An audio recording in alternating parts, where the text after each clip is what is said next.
Hello, ladies and gentlemen, and welcome to another episode of the Absolutely Not podcast. I'm your host, Heather McMahan. Hope you're having a great week. Hope you're feeling frisky. You know what I mean? I don't know what you got into this weekend, but hope it was a little dangerous. You know what I mean? Living on the edge, baby. That's how we like it. I am very excited to introduce my next guest.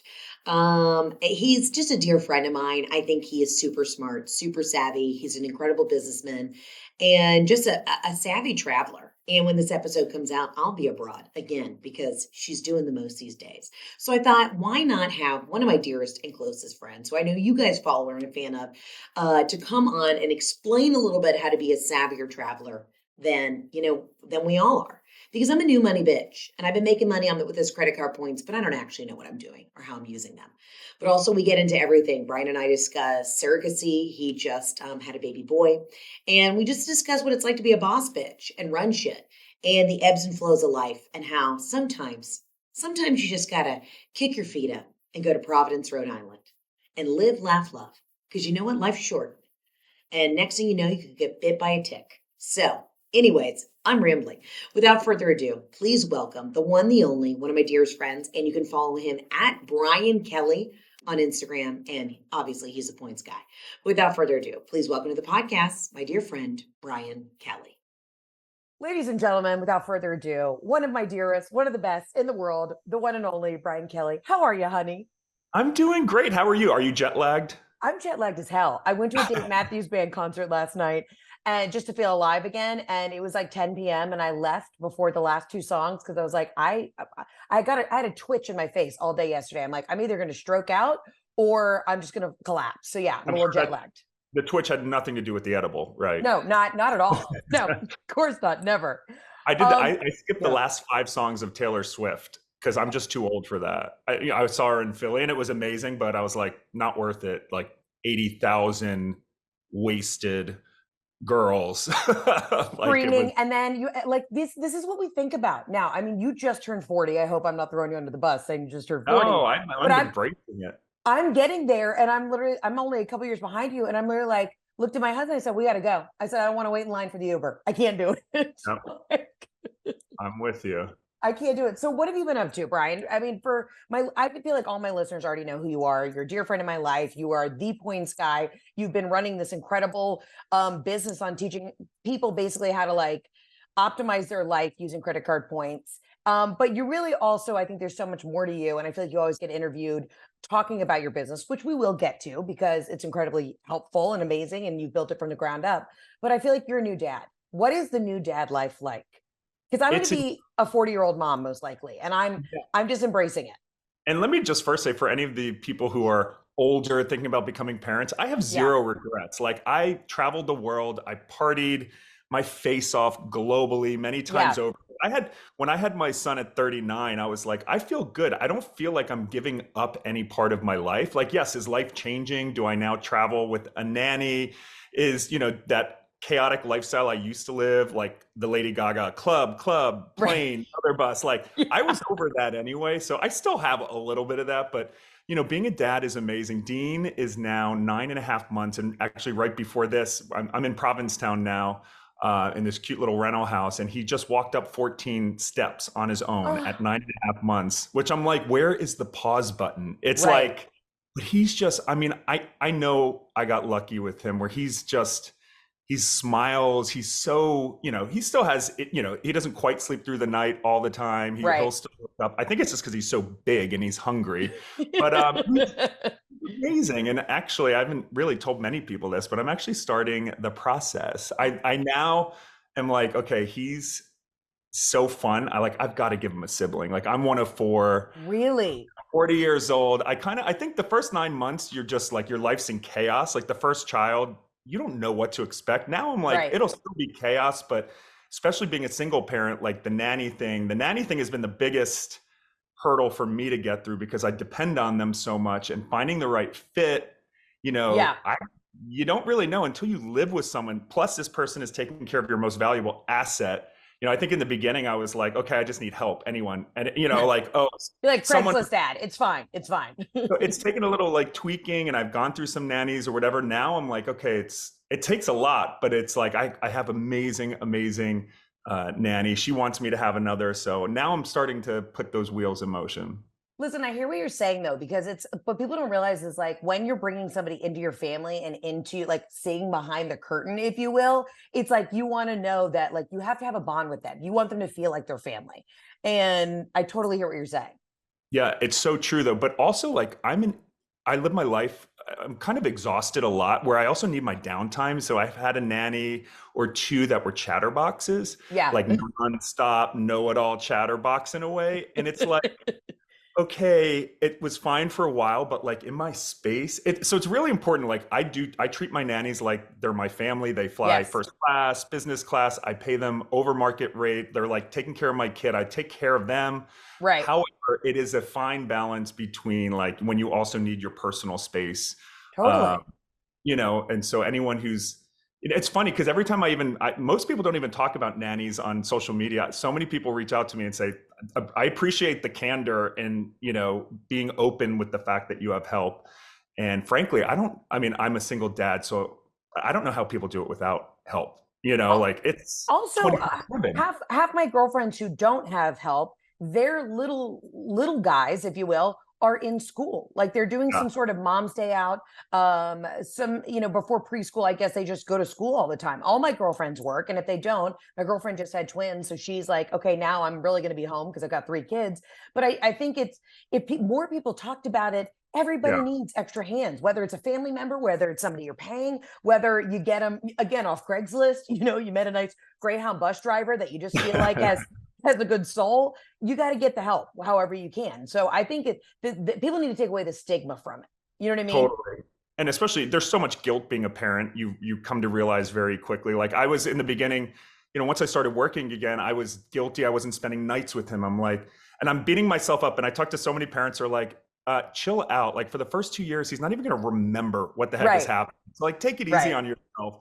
And like getting rest is a good thing. Like I'm so thankful that I can rest. And then when I'm spending time with him, I'm actually like myself. But I just give kudos to all the parents out there, the moms especially. I think I used to kind of scoff when people are like, oh, being a stay-at-home mom's the hardest job in the world. Like hands down, no question asked. There's never been a corporate job. You could always sneak away in a conference room, hungover, get a bagel at the deli. Right. Like when you for a have to be dialed in.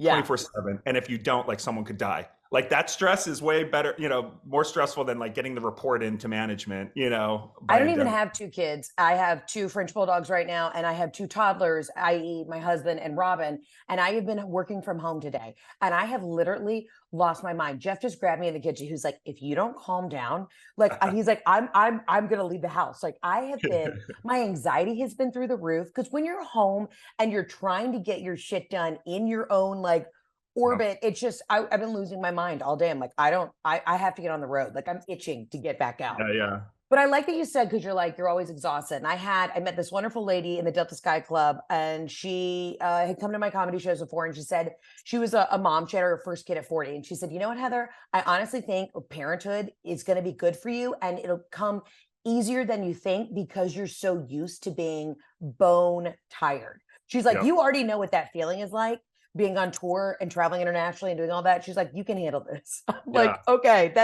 I think it's a little bit of encouragement. No, it's so true though. I mean, the exhaustion, in the beginning, like when your baby's just crying every 2 hours feeding, it's a feeling of like chaos at times. Yeah. But I think your lifestyle, is that you're used to just being on a lot and always being attentive. So I think I can't wait for you to be a mom. You're going to be the best mom. Well, you're so sweet. I just know that like, it's just chaos right now. My life is a little bit chaotic and it makes me nuts. And I'm sure you got this too, also like, cause you had to do it, not necessarily the traditional route. Like I'm looking at surrogacy because I've had my own fertility problems, and there's nothing more obnoxious than when people come up to you and like, where's the baby? Where's the baby? I'm like, listen, hoes, you don't realize that I'm probably doing like my 5th round of IVF at Christmas so I can try and get some more embryos. Like people, I'm sure you have had an insane amount of just things thrown at you and being said to you. What's the craziest shit you've heard from somebody since? Well, the biggest thing was you're abusing your child by not giving it a mom. How dare you? Oh, fuck off. Yeah. So those are easy blocks though, and I think just being an influencer, being in the, internet, I'm just so used to, and I have like a policy on I actually don't get very many hateful comments. My community's awesome. They're Right. smart travelers, but I just block stuff like that out. But it still does, I did think for a minute, I'm like, holy crap, am I really going to ruin this kid's life? And of course that's actually why I'm in Provincetown now. It's family week. So there's hundreds and hundreds of families of all shapes and sizes, and the I kids love are that. happy, healthy. And it is important to remind yourself there's no one cookie cutter family, because guess what?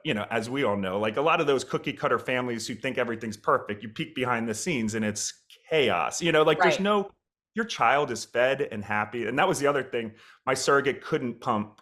And the stress that people had about breastfeeding, and it has to be 6 months. No, do it for a year. And then you just talk to people. It's like there's so much pressure. Actually, my surrogate gave birth in a hospital that's, I guess, what's it called, child friendly. So now there are hospitals, mostly they don't even take the baby into a nursery. It stays in your room, and most mothers are pressured to breastfeed immediately. And the nurses, Really? they don't even have nipples. And I get it. Breast milk is great for children, and for those who can do it, awesome. But I hear there's just so much pressure across the board when having a kid. But just having a healthy kid, feeding it, like that's winning as parenthood. And I think you just have to address it. And my tip to you would be very careful what you put online, because even in the beginning when I like got home and had Dean, people were like, oh, the child shouldn't be sitting like that. I mean, there was literally, he was snoring. He was snoring one day, and I like caught it on the camera, and someone goes, you better check that out. It might be sleep apnea. I'm like, he's 2 years old. I swear to God. You're like, he literally just popped out. Okay, I know who probably has sleep apnea, and that's my husband, Jeff Daniels. And he has been tested for it 6 times, and every time he goes in that sleep lab, they're like, he's doesn't happen. I'm like, the man is choking in the middle of the night. So I don't know what the fuck is going on, but we got to figure it out. Oh, I mean, I dabble a little bit with, I like to stir the pot, and I'll ask for unsolicited medical advice. And then when people all say I have like fibromyalgia, I get pissed. I'm like, no, I didn't want this. I asked for it, but I technically didn't want it. And with the surrogacy process, because you talked to me, like you and I have had a candid conversation. You're like, listen, if you need to go that route, like you're going to help me dial in and like figure it out. But I'm curious, just like when you started to think about approaching that whole process, where did you even start? How did you know where to look? How did it work? So my doctor in New York was gay and had kids. So I basically went to him, and he referred me to a surrogacy agency in Wisconsin. It was a woman, a very small agency, this woman who, to be honest, it wasn't the right fit for me. This woman, it's funny that she had helped other LGBT families, because she was very like judgy. I think it was because I was single. I don't know if she had ever done a single parent, but I just sensed there was some judgment. She was snippy with me, with how the process worked, and it just wasn't, it wasn't a good vibe. And I'm like, I'm not going to bring a child into this world working with some woman I hate, so luckily through her, what I would recommend to anyone is go through your IVF doctor. So I did San Diego Fertility Clinic, which is like one of the top in the world. Dr. Danishman is the most incredible IVF doctor. He is, and his team are just like incredible people, and they work with a ton of different surrogacy agencies. It's really the wild, wild west, though. There's a couple main surrogacy agencies. And I remember doing meetings with them, and they're like, yeah, it'll be 3 to 6 years before you get a surrogate. Holy shit. Based on matching. And I'm like, maybe that's a little bit of an exaggeration, but they were like, it could very well be 3 years. And I'm like, at that point, I had gotten my egg donor. I had healthy embryos. I'm like ready to go. And I'm just not someone who likes to wait in line. So of course, I'm like, with my elite status, I'm like, how do I jump to the front of the line? Who do I need to grease? And they're like, this is human life. You can't do that. Everyone's the same stuff, which I get. But I ended up getting, through my IVF doctor, he worked with a smaller gay-focused surrogacy agency, Elevate Baby. They are awesome. And they got me the most amazing surrogate within a month or two. She was in California, which for LGBT people, it's important. California laws are like rock solid. I had Dean's birth certificate before he was born. It's more expensive, but like California is kind of a legit place. I've so many of my friends who had babies in Kansas, and then there's a clerk who's an asshole and doesn't want to issue the birth certificate, and you'll finally get it after weeks, but there are people who can hold up the process. So for me, it was like that's asinine. That's insane. Finding someone who's done surrogacy before, you generally pay a premium because they know, they've been through this before, and that's kind of a luxury to have in California. She was vaccinated. She was a lesbian, or is a lesbian. So I got along with her wife. So it was just like click, click, click, click. It all went into place. But for anyone thinking about surrogacy or IVF, the process will always take a while. So just start earlier than you anticipate, even just gathering information. Yeah.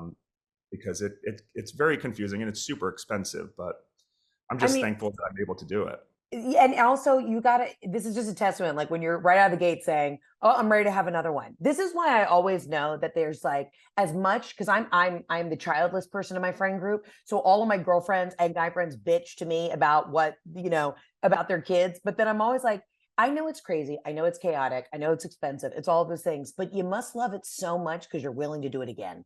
Of course. And honestly, I just want to push back. Like the whole narrative, and it's an American thing because I traveled with Dean. Dean's been to 8 countries. In Europe, in the Caribbean, like you go to restaurants, like wait staff will take your baby for you if you want, or like people, in Portugal, they have a line, they'll pull you to the front if you have a baby. Like the world is so baby friendly, but in the US, we have this anti-baby, like no babies in first class, no baby, like people are just negative about babies. I agree, Brian, because I saw this thing on TikTok where it was like how children are treated in Copenhagen. Like people will leave their little little baby carriages outside a restaurant. The kids like lay in the sun, they get vitamin D. Like it's a whole other world here in America. And you know what? To the fucking people who bitch about children being in first class or when a baby cries on a flight, I want to just punch them in the teeth. Like, how dare you? How dare you?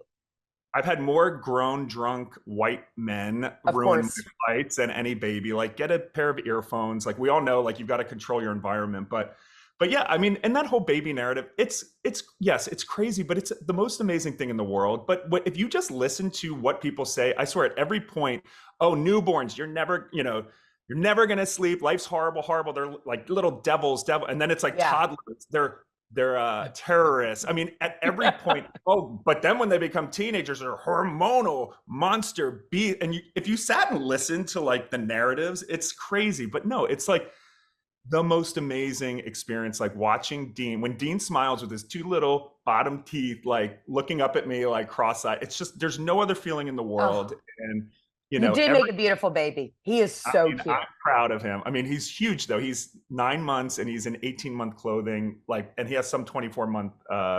So yeah, he's going to be a big boy. But see, this is what my mom kept telling me, because I'm a large person. My husband's a large person. She kept saying, like, if you guys have to go the surrogacy route, she's like, you need to like lie and have your sister. My sister's very petite. Send your sister in with Jeff, so this poor surrogate does not think that she's birthing a baby from both of y'all. You know what I mean? Like, was that ever a thing where like the surrogate? Yeah. So I found the best surrogate in the world, but she was like 5'2", very petite. And I didn't think they were going to let me. The doctor's like, no, Brian, it doesn't work like that. Like every baby, I have 11 nieces and nephews. They're all 10 pounds. I was a 10-pound baby. Holy shit. We're enormous. I was like, he's like, just because you were a big baby doesn't mean your baby will be. And I was like, and as we were transferring the first embryo, we're in the waiting room and there's another surrogate saying, oh man, my last pregnancy, it was a 6'3" guy and a 5'8" woman, and that baby tore me to bits. And I was like trying to like not acknowledge it, but clearly like my surrogate and her wife were there. It was all like, ha, ha, ha. Like literally moments before we were going to transfer so Dean ended up being 8 pounds, 15 ounces. And she actually said she got a epidural. She goes, I felt that. All day. She's like, his shoulders, because he's wide. She's like, luckily she had a great delivery, but the doctor at the last minute said, oh, do you want to deliver your baby? I just wanted to be in the room and hold him. Right. And he said, throw on some gloves. He's like, you're not like, you don't get grossed out. Squeamish. And I literally pulled Dean out. It was the most unbelievable. Let me just say, I have so much respect for the female body, like what that body can do. You still gay after seeing that too, right? Very gay. Very gay. Like 9 out of 10 men that I talked to were like, oh no, I was in the room begrudgingly, but I would never look, Yeah. Now Oh, my mom used to always say, she's like, you make them look, you make them see. She's like, no. She's like, you make them look, you make them know what you're going through. You have to know, they have to like understand and like visibly see the way you suffer, because she goes, it's a whole nother level of respect once they understand. I was like, the manipulation of Robin McMahon. I love it. It was a sight to be seen. So what else is going on with you now? You're in Provincetown right now, in Rhode Island, family week, doing the damn thing.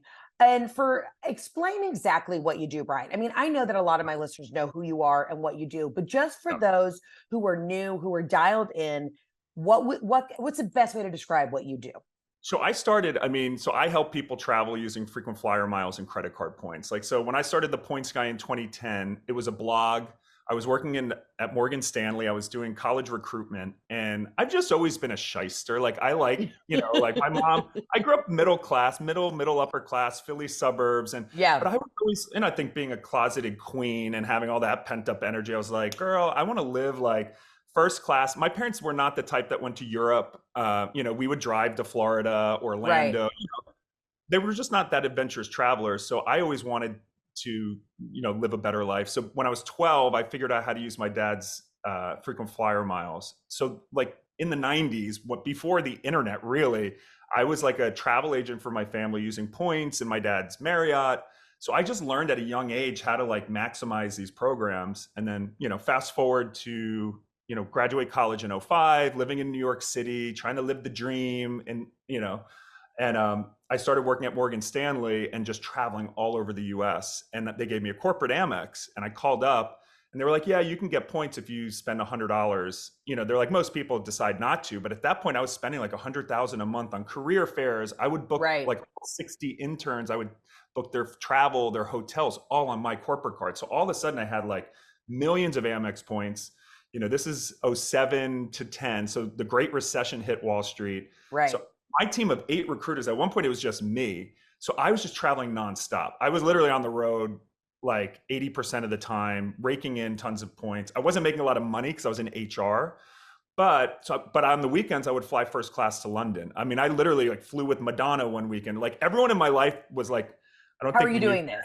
Yeah, I think people were like, "Is he an Anna Delvey?" Pre-Anna Delvey, but people thought I was like, or like a high class escort for Madonna. Yeah, I could have been. But so anyway, so just points. So in 2010, I started a blog just for fun, and then it's just like 6 months in, blew up, and then I got really lucky because what I blog about is credit cards. And then so a friend from college who worked in marketing for the credit card companies basically came to me. He's like, "I'm going to change your life." And at that point, I was making a couple $1,000s a month on Google ads or whatever. And literally he got me into credit card marketing. So I was still writing about the Amex Platinum, but I would use a link for a marketing company. And I made $1 million in 6 months. I mean, it changed my life. And then I realized I got lucky. The New York Times wrote about the Points Guy. This is all 2011. So right time, right place. Blogs are blowing up. This is when fashion bloggers were starting to sit front row. So like the media landscape was changing, and I was there. And then the site just kept growing and growing. And I realized like in the miles and points space, there were a lot of other way smarter bloggers.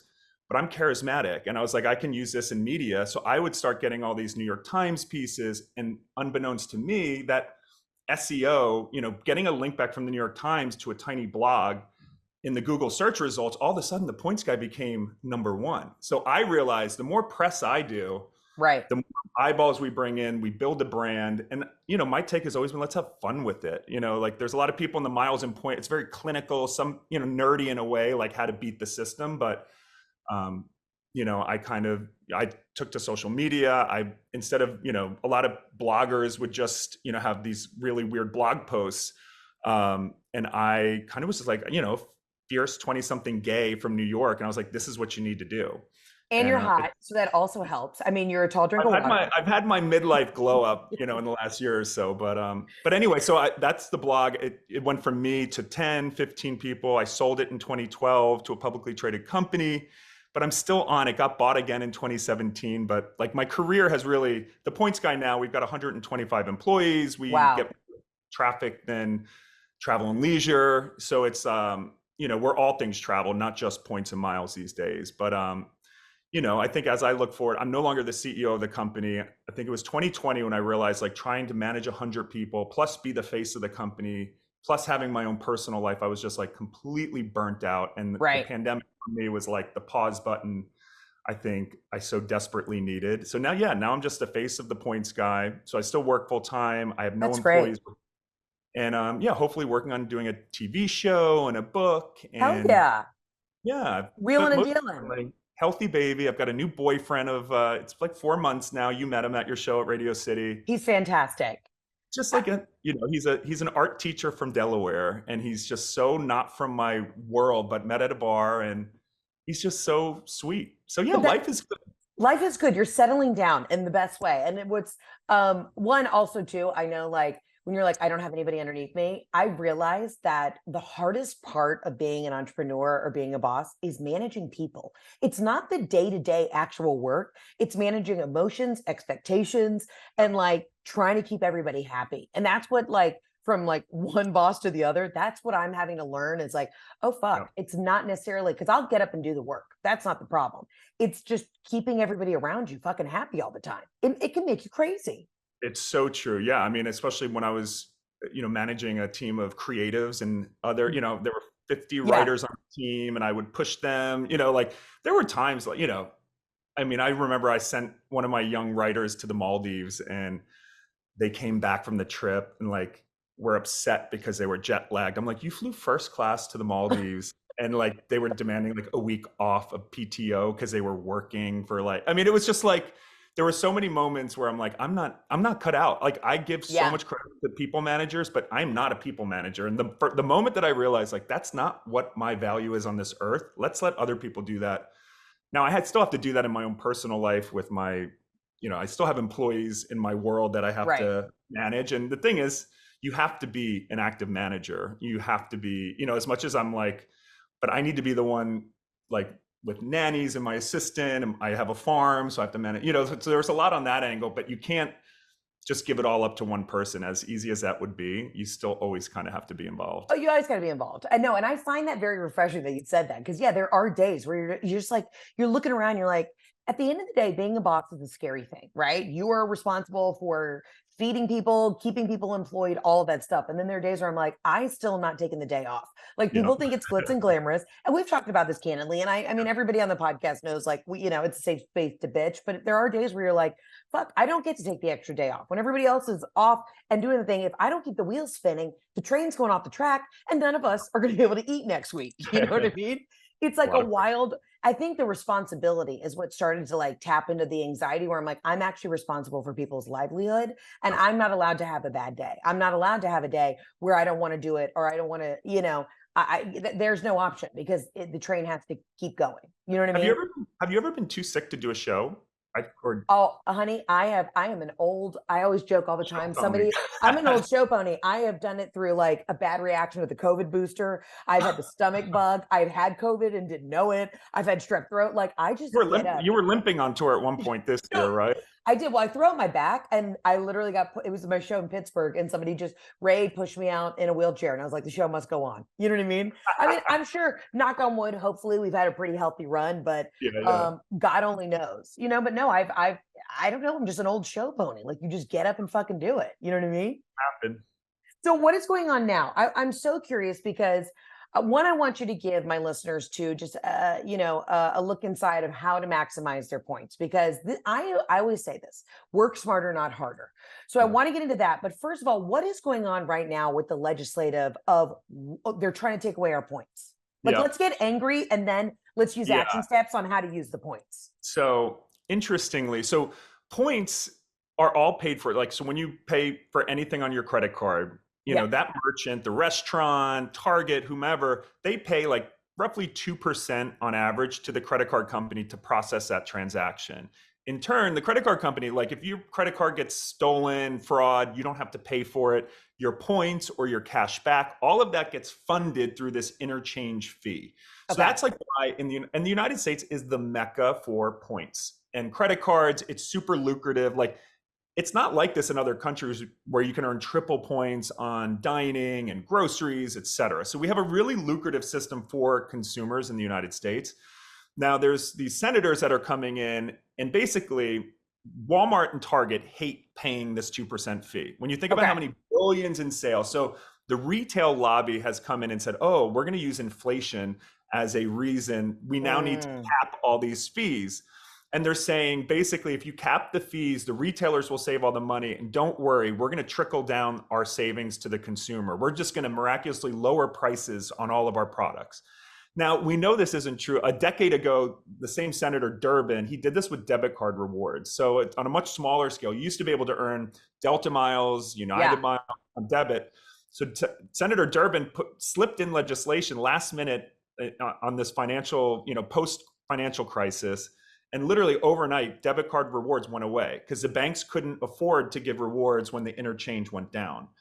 So Senator Durbin's take, basically they're just in the hand, the pockets of the lobbyists for the big retailers. So they are funding these senators like a lot of money. Hey, let's take away points because that just goes direct to their bottom line.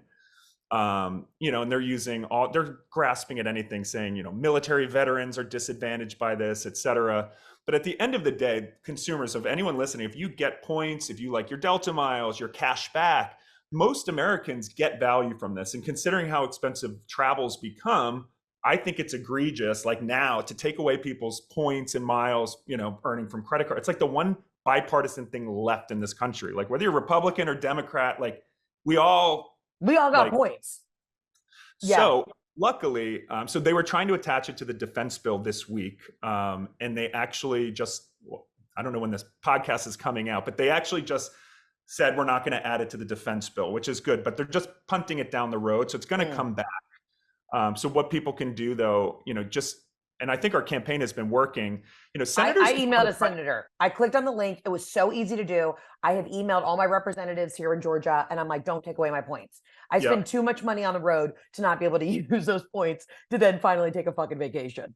And this is how our government works. When the Senate offices get tons of emails from consumers, like from their constituents, mind you, like they actually will say, this is something I'm not going to touch this. But if no one emails, they're just going to, oh, this sounds great. Let's, power to the people. You got to let them know. Let them know. So there's an easy website, handsoffmyrewards.com. It takes 60 seconds. Email your senators. Everyone is in play. This is not a Republican or Democratic thing. There's actually bipartisan support for this. So I think we had a temporary win so far, but we've really got to keep the pressure up. So that being said, don't worry. I know people are messaging me, well, are they going to take my points away? All of your existing points are fine. Like they're not going to go to your account and take them. What this matters is going forward. Like if you like earning, your Delta status and your upgrades from your Delta co-brands, that could all potentially go down, if there's less interchange for the credit card companies to work with. So until then, though, maximize your points. I know we've talked about this. It's still really confusing to actually use your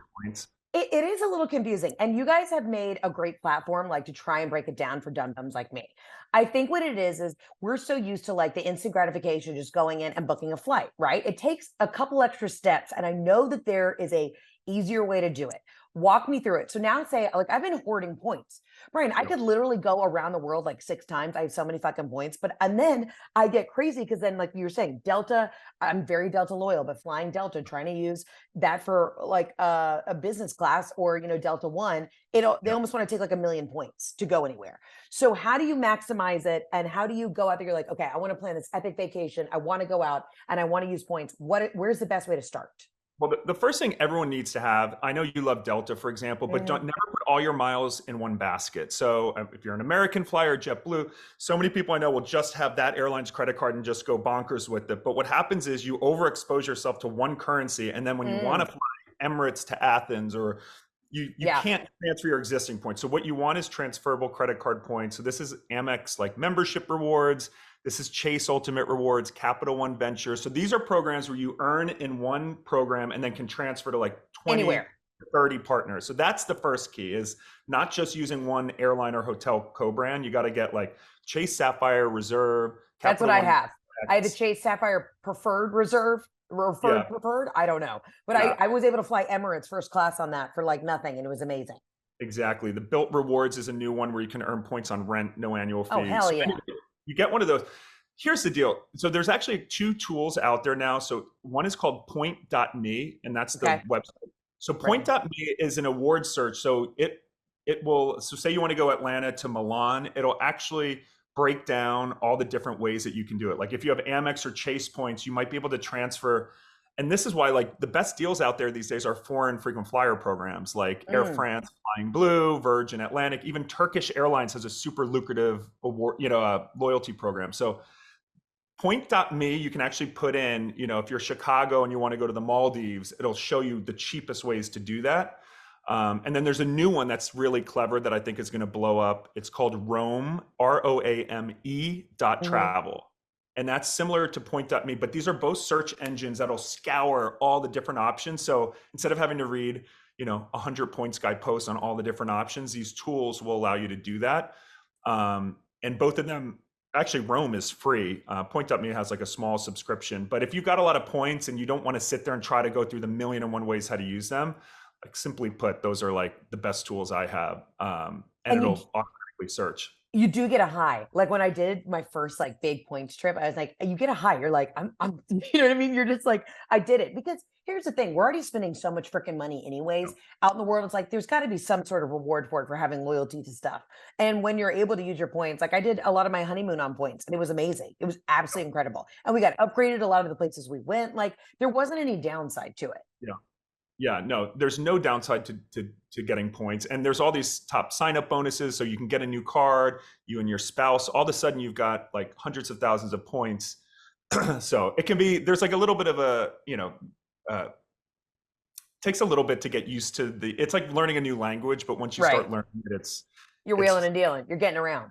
Now, where's on your bucket list? Because you've been all over the world. Like, where is in your top 5 places, the places you want to go? And especially like now that you have Dean, I mean, he's traveled, he's already been to 8 countries. He's not even 10 months old. Where do you want to go in this next year?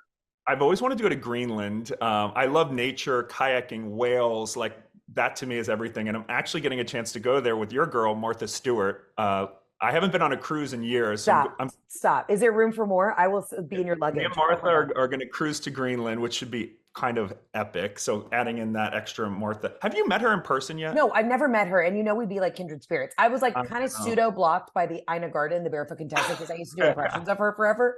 But no, I think Martha and I would like eat caviar and just drink wine and like bullshit.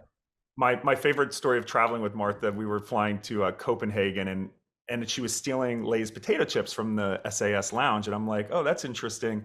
But I saw her in the galley. She goes into the galley when the plane takes off and she's cooking stuff up and she waves me over and she literally gave me a baked potato with Lay's chips around it with a huge dollop. She brings her own caviar onto every flight. Of course she does. Walking through the aisle and these like people on the flight are like, did Martha Stewart just give you caviar on a baked potato? It was one of my top travel experiences like in life. I mean, did she have it in like a little cooler or was it just in her makeup kit? Like how was she traveling with the caviar? She's got a pretty big purse. I actually need to ask her that question.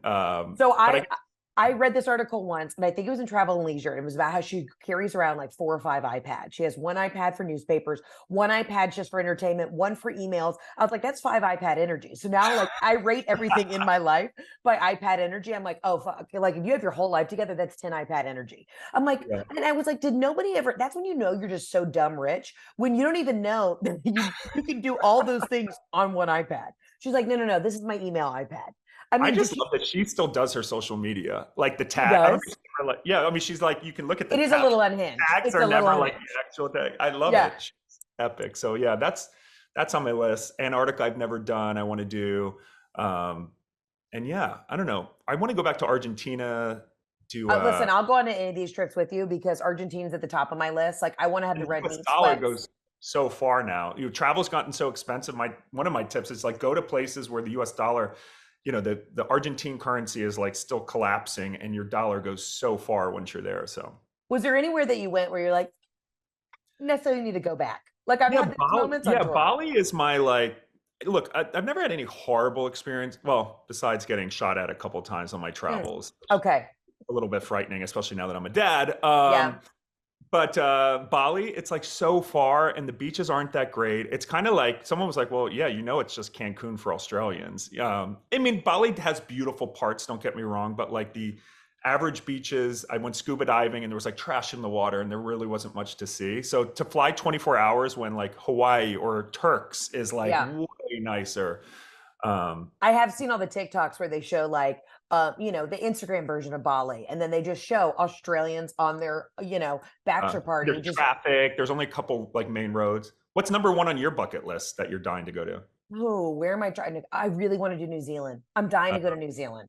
And Australia. Like, and I think if you're gonna go all the way over there, you need to just like bang them out, right? Do the two. Totally. And Go for like several weeks. Yeah. and listen, I did a thing with y'all. Y'all sent me on first class on South Korean Airways, which was an affiliate, a Sky Team Yeah. Alliance with Delta, and I went to Cambodia, Vietnam, and Thailand. And I'll say, like, I am itching to get back to Asia. I'm dying to do Korea. I only stopped in the airport, and I'm dying to do Japan. I thought when I went to Asia, I was like, I'm going to be such a fish out of water. And I got there, and I was like, I was so obsessed with the culture. I think Asia is one of the coolest places I've ever been in my life. Period. And one of the coolest parts is one of the free perks of Korean Air was in-flight sauna, right?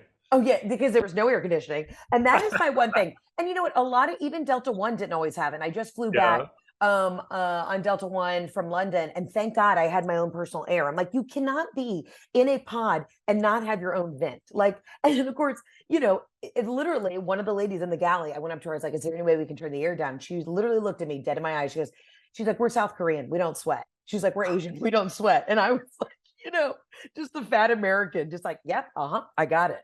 And they're just pouring us Perrier away. Like, we're just taking it back. I was like, this is the life. The best service I've ever had, and I've been on Emirates, the best service I've ever had was South The Asian Korean. airlines are beyond, like Beyond. Singapore Airlines. They're just like, it's just another level. What's the wildest experience you've ever had on an airplane when it comes to just like creme de la creme? Is it Qatar suites? What is it? The Q suites are nice, but I'm just like through and through Emirates A380. So Yeah. Emirates, they serve only airline that now serves Dom Perignon. Non, you know, you can get it. They usually have two different vintages. Unlimited caviar. You can shower, even though the A380 suite is not the biggest first class suite, but there's a huge onboard bar. So even if your friends are in business class, you can all meet on the plane. It to me is like the glory days of travel, like, but it's now, you know. So I love Emirates A380. Dubai is actually really cool. You've never been to Dubai, have you? I've never been to Dubai. And there's a stop because I always fly JFK to Milan and then they go to Dubai. And I've kind of thought about like going all the way to Dubai and then working my way back. I have to say Dubai, I've been a couple times. You know, it used to just be like, oh, it's like Vegas, but without the casinos. It's actually super. There's a lot of amazing hotels, things to do. Wouldn't go in the summer, but like Dubai as a destination is pretty amazing. It's like when is it not summer there? When is it not hot? I mean, I wouldn't go like, May through September is really bad, but I think otherwise it's not so bad. Okay. So I'm also trying to do safari and you've gone to Africa a ton. Yes, safari. I've done probably 10 safaris, but South Africa, go to Sabi Sands in Kruger National Park. Singita Lebombo is like Singita. There's a lot of top-notch safari company, but Singita properties, in my opinion, are the best. Okay. Cape Town, you know, especially for any listeners out there people always ask, like, what's your favorite country? I would say South Africa. Cape Town is unbelievable. Beautiful. The Cape Wine Country, the Cape Winelands, 45 minutes outside of Cape Town, unreal, great bed and breakfast. And then Kruger, you know, because a lot of safaris aren't public, you know, in Kenya, for example, in the Masai Mara, you have to stay on a track, basically. South Africa, because it's a private game reserve, you see like a herd of elephants, you can go into a thicket and like you're off-roading. And they also have guns, which they're not going to shoot the animals, but there's just something to be said around lions that like having just someone that extra safety. Yeah. Yeah. And I understand where we are in the food chain. You know what I mean? Like exactly. They're not poaching the animals, but if we have to make sure I don't, you know, get my face mauled off by a kitty cat, I'd appreciate that. South African safari and Cape Town. And now you can fly nonstop to Cape Town from New York and Dulles, and Atlanta as well. So yeah, they just heard it around on Delta. Listen, I know that you probably don't have the answer to this, but because I'm an Atlanta hub girl and a Delta girly, I don't understand why I haven't gotten 360. I mean, the way that I slept myself out for Delta, but I was told by somebody at Delta, they were like, we basically gave it out to too many people. Yeah. And so now they're like, we want to keep the level of service the highest it can be, but I'm just waiting. And one day, oh, go ahead. You're damned, because so if you were in like Louisville, you probably would be, because they do it based on like the top 0.5% in each market. So in Atlanta, you know, and you basically in, let's say, Chicago, you could become a 360 spending $50,000 a year on Delta. Whereas Atlanta, I bet it's like 100, because there's so many business people flying like weekly on $8,000, you know, fares to China, that you're competing against a much bigger, you know, all the executives and whatnot. So yeah. So But I think basically, I got to take the tour abroad. I got to go abroad for quite some time and fly basically, back and and that is forth every another week. thing too. It's not just dollars, but it's also like they measure like how many seat miles you fly, like basically how profitable are you? Are you dumping just like $10,000 tickets left and right? And in Atlanta, there are so many people who do that with the corporate contracts. So you just need to get in with someone at Delta. I'm sure people listening at Delta are I mean, your I'm dialed followers. in. They invite me to this shit all the time. And I'm literally like, I will do anything. I will send nudes to Ed Bastian. I don't care. He is such a hottie, by the way. Like, I will do whatever. No disrespect to Miss Bastian. But you know what I mean? Like, whatever I need to do to get the job done for that 360. And I had a flight attendant once come up to me. He got down on his knees and he was like, hey, sweetie, wanted to tell you, congratulations, you're 360. And I went, oh my God. And I thought that's how they did it. And then he was like, I'm just kidding. Your girlfriend and Oh my and God. Delta Comfort wanted me to do this. And I turned Is around that and Tina it was Tompkins? Tina Tompkins. And she had had like You 6 naughty white girl. wines. And I was like, you know what, Tina, fuck you. Like that is the meanest thing you could have ever done. And knew it. He was like, I know that was evil. I Yeah. shouldn't have done that.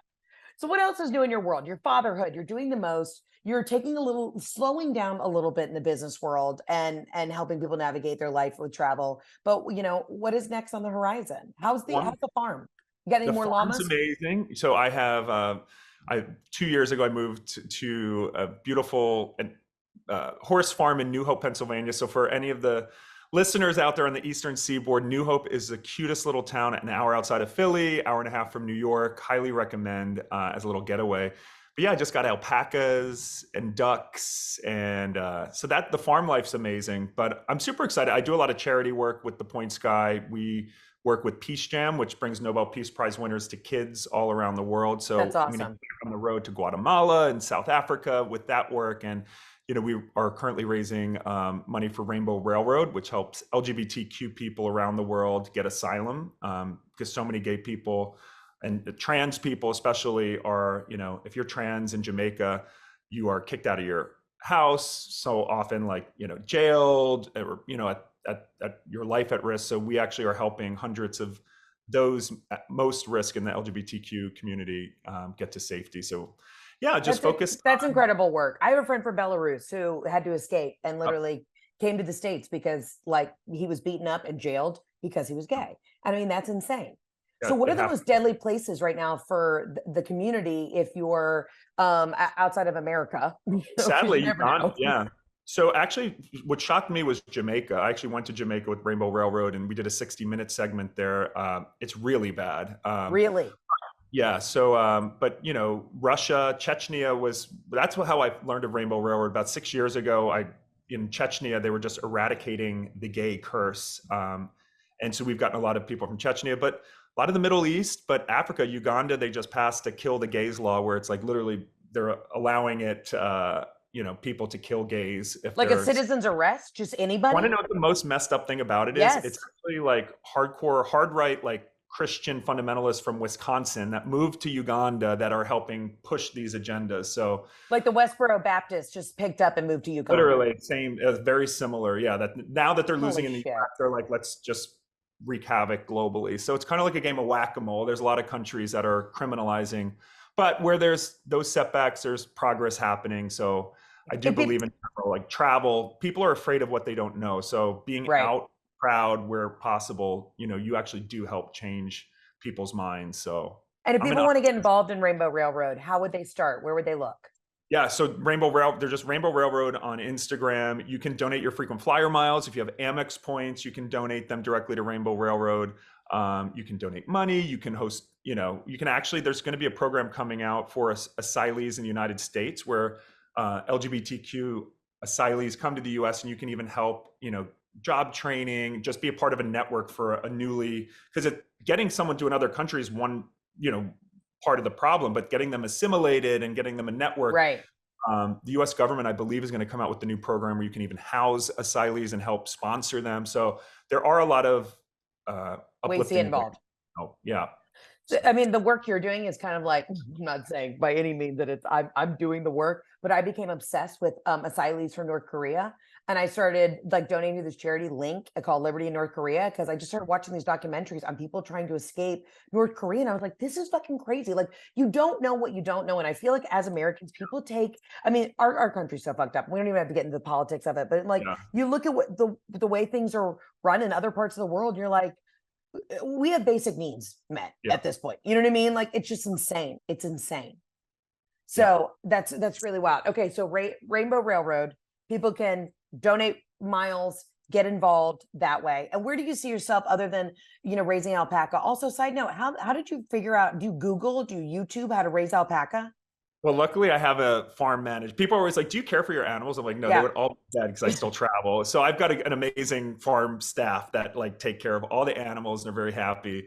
So yeah, admittedly, I don't do a lot of the heavy lifting with my 6 horses. But yeah, I think you can Google. It's amazing what's on YouTube. It is amazing. I was never a horse guy. I always wanted to ride horses, but my parents were like, no, you're going to play basketball, which is like $60 a year versus like 600,000. Riding horses was never in the cards for me growing up. But yeah, I started in July 2020 and then just became obsessed, like being around horses, even when I don't ride, just like being in the presence of a horse, brushing my horses. It's like it has helped me dramatically kind of reshift my mental health. A full horse girl now. You do realize that, right? You're brushing your horses. What's the outfit? What's the look that when you're doing I've got my dressage?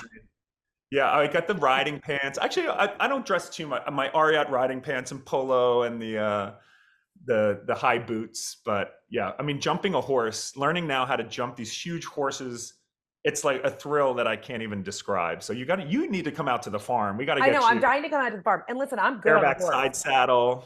Oh, I'll side saddle. I'll do back saddle. I'll do reverse cowgirl, whatever I need to do. I'm ready and I'll have the outfit. I got Ray and Tina too. We got the whole posse. And do you have Clydesdales? I feel like I need that kind of the horse to hold me up though. No, but I've got huge horses. I've got a Holsteiner who's 18 hands, which is massive. And he's like, all my horses are really sweet. My horse trainer said, I wanted to rescue old military Clydesdales, but he's like, they're so big, they destroy your whole lawn. So yeah, so no Clydesdales for now. No Clydesdales for now. Don't you worry. Are you going to eventually start doing competitions? Like you're going to become one of those, or we'll have to come to your competition and I'll be like, Brian, this is getting I think that would take control. The fun away. Well, I'm 6'7" and like 230 pounds. I'm not going to compete against it's ridiculous that I'm even like riding horses as a hobby. People are always like, you play volleyball. I'm like, no, I ride horses. But no, the competition, a lot of my friends who have done it are like, you'll get hooked, but I'm like, that's why I don't want to do it. Cause I just like to do it as a hobby now.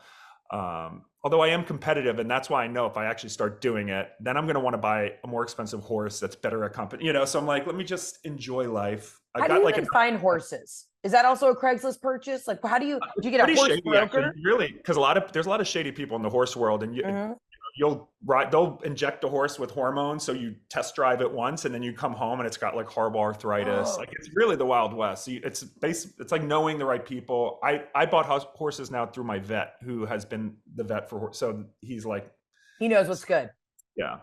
Wow. Okay, so you're running a full farm. Is there any animal that you have brought to the farm that you're like, maybe we should have rethought that? Like, are alpacas, like, what's their vibe? Well, interestingly, so alpacas, they're cool, but they're not as friendly. Actually, no, I originally got llamas. My llamas were not as friendly. They're cool to look at, but my horses all got spooked by them. So I'd be riding out in my field, and when horses get spooked, like it's dangerous because they'll like literally go horizontal, like they're So I'd be riding and they would start spooking nonstop at these llamas. So I had to move them a couple of times. I'm like, why did I get these llamas that are going to literally kill me? Because I'm like, when you're flying on your horse and then all of a sudden they even hear a llama noise and you're like airborne. So, but no, there's a good status quo now. I love all my animals. Okay. So there's a hierarchy. Everybody's getting along. Everybody knows who to respect. And when Big Daddy comes out in his tall boots and his tight pants, they know, let him be a horse girl. Let him live his life.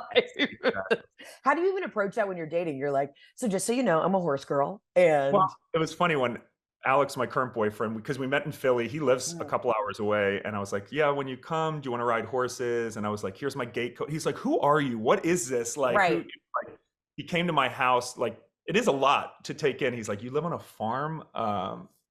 So I'm trying, it's an I mean, I just live a unique life. Like, let's just call it what it is. And Just do I it. just Lean lay all in. my Lean cards in. out on the table. I'm like, this is it. And it's funny enough, he has a pretty intense fear of flying. So I'm like, of course you're going to be dating, but we're getting around that. He's tall like me. I think he's 6'4". I think he's just afraid of flying in coach because we've now been flying in I business am class. too, honey. And I the fear am of flying too. has gone down dramatically. So, he's like, I got him tipsy and he's like, oh, he took a nap and woke up in Puerto Rico. He's like, it's like time travel. It's not that bad. I'm like, exactly. I've got more tricks up my sleeve, Alex. Yeah, there you go. There you go. I mean, listen, there's nothing to me that a tramadol or a Xanax can't fix. You know what I mean? Lights out, 2 glasses of white wine, a touch of caviar. Nice I'm good to go. buzz. Yep. I hear Yeah. you. I'm telling you what, that's, I think, my biggest fear. Now I'm like, now that I'm a first class girl, I don't think I can go back. Oh, You know what I can't. Once mean? you turn left. That's my warning to any listeners who haven't gotten into the points game. Once you start turning left, you're like, I belong in the front of the plane. It will become an addiction to keep that up. It will. It will. Listen, Brian, I love you. And I feel like we had such a scientific conversation, but this is like my first real Covered a lot of introduction. ground today. We covered a lot of ground. And promises. listen, next time we can giggle about the bullshit, but I feel like I want people to be dialed into what you're doing and just to understand, because literally I'll text you on the side and be like, what kind of credit card do I need to get? What do I need to be doing? And I know you're like, God damn it, Heather, look at the website. Like, just get it together. I love it. But listen, you're doing the most and I love it. And I value you as a dear friend. And so what's the next trip you're going on to? And I'll let you go. Mykonos. Oh, hell yeah. Bringing my son to Mykonos. Are you going to take, Yeah. Are you going to take him to Scorpios? You never know, actually. No, he doesn't like loud noises. So I think he'll hang at the villa mostly, but yeah, it's Mykonos and then it's cruising with Martha, baby. So stay tuned. I'm putting this in the universe now. You will be traveling with Martha Stewart in the near future. I will. Absolutely. I don't know where we're going. As the great Kim Zolciak says, ask, believe, receive. Ask, believe, receive. And as the words of Dorinda Medley, say it, forget it, write it, regret it. You know what I mean? Brian, I love you. Where can everybody find you? If they're just tuning in. At Brian Kelly on Instagram, so my personal travels, my Q&As, and then at The Points Guy or thepointsguy.com for all of our travel news and tips. All right. Love you, mean it. I'll see you on the next episode. Safe travel.